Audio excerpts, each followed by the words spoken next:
Ngiyanibingelela nonke, ngiyathemba futhi ukuthi niyawathokozela lama video lawa engilokhu ngiwafaka la kule nkundla le. Ngaphandle kokuthi nginichithele isikhathi, namhlanje khona induku enginiphathele yona, okanye umuthi enginiphathele wona. Lo muthi lona-ke uwenza incweba okanye intambo.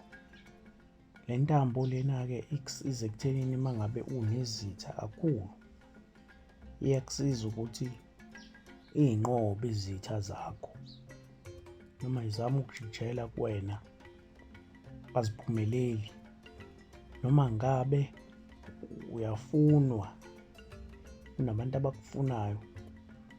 Le ncweba okanye le ntambo le iyakwazi ukuthi ikusize ekuthenini ikulawule noma uhambe endleleni, ikutshele ukuthi ungahambi ngala ngoba izitha zakho zikucuthele.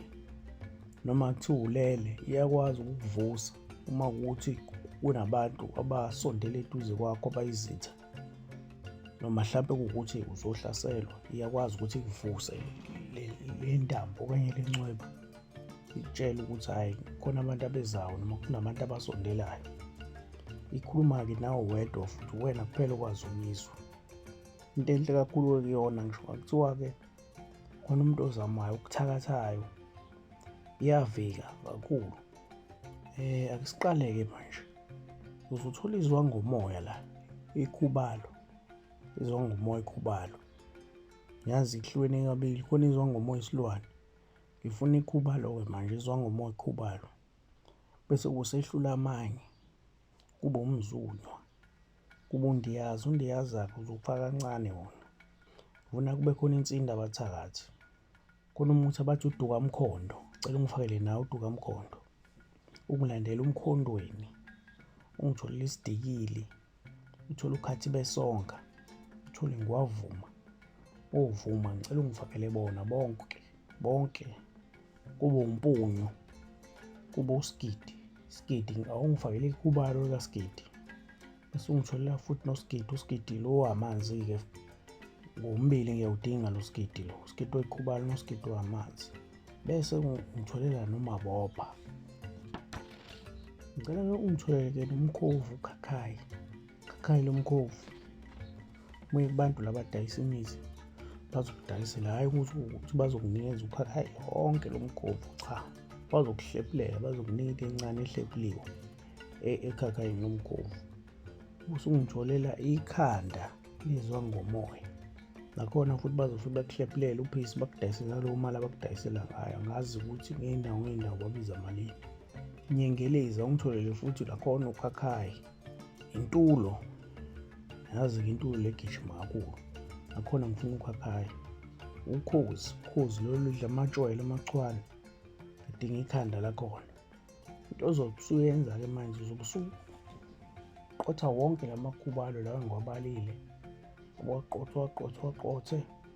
Waqothe nalamakhanda namakhakhayi lawo, okanye nokhakhayi, uhlanganise ndawonye. Bese wenza kanjena, uthathe iwuli ebovu, bese iba nombala futhi bese kuba ugreen. Uyayiphotha, uyayihlanganisa le wuli. Bese-ke uyakhela into, uzobona uyenza kanjani. Into eyisikhwamana la, uthathe lo muthi lo, ufake eplastiki, bese uyawubopha kahle. Bese ufaka kule lokhuzane, kule ntambo okanye kule ncweba, ufasele kahle, uthungele kuyona. Le ncweba-ke lena-ke izodinga ukuthi-ke uhambe uyoyilalisa emanzini okanye emfuleni iy'nsuku ey'ntathu, 3 days. Ngosuku lwesithathu usuyahamba uyilanda. Engichaza ukuthi izolala ubusuku obuthathu khona lapho eceleni kwesizipho. Uyimbela nje phansi, ungayimbela phansi. Uma kukhona into yokuyihuka nje, wazi ukuthi akekho umuntu ozofika seyithathile, ungayihuka lapho. Ulenge mhlambe noma icobhoze emanzini, akunankinga futhi. Bese-ke ulinda-ke iy'nsuku ey'ntathu, uhambe uyilanda.